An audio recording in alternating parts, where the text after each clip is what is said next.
دیکھی کہ میں شرمندہ ہی ہو گیا. میں نے کہا اچھا بھائی میں آ جاؤں گا. اور پھر اس نے مجھے تسلی دلائی کہ وہاں سارا الگ الگ ہے، عورتوں کا انتظام الگ ہے، مردوں کا الگ ہے، PC لاہور میں. تو میں نے کوئی 30-32 برس کے بعد اس ہوٹل میں قدم رکھا. ماضی کے دھندلکوں میں جھانکتے جھانکتے کتنی صبحیں کتنی شامیں وہاں گزری ہوئی تھیں غفلت کی.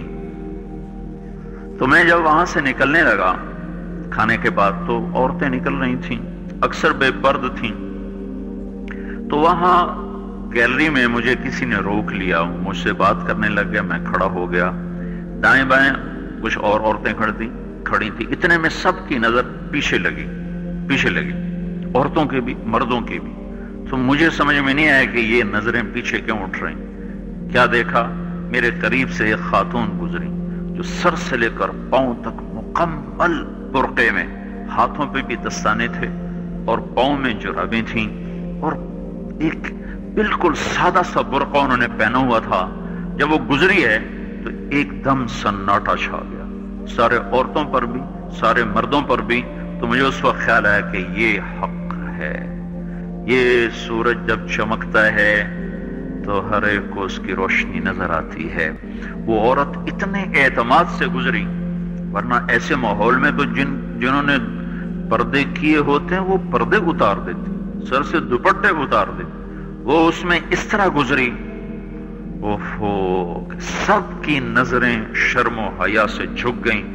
وہ عورتیں جن کے دوپٹے کہیں جا رہے تھے ان کی بھی نظریں شرم و حیا کی وجہ سے جھک گئیں.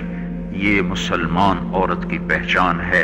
یہ فاطمہ کی بیٹی ہے، یہ خدیجہ کی بیٹی ہے. یہ مغرب کی ننگی بیٹی نہیں ہے کہ جہاں ماں بیٹی کا تصور ختم کر دیا گیا ہے. اب وہ گندگی ہماری طرف پھینکنا چاہتے ہیں، وہ ہمیں یہ گند چاٹنے پر لگانا چاہتے ہیں، اور ہم اللہ کی منت کر رہے ہیں یا اللہ تو اس نظام کو توڑ دے. ہماری تو بے بسی ہے. ہماری بیٹیوں کے سر سے دوپٹے اتر گئے، کپڑے مختصر ہو گئے. عجب حال ہے. حیا پتہ نہیں کہاں ہی روٹ کے چلا گیا، نظر ہی نہیں آتا.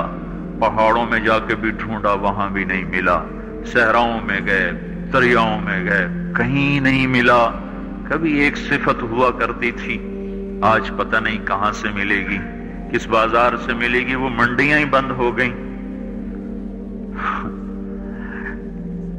جس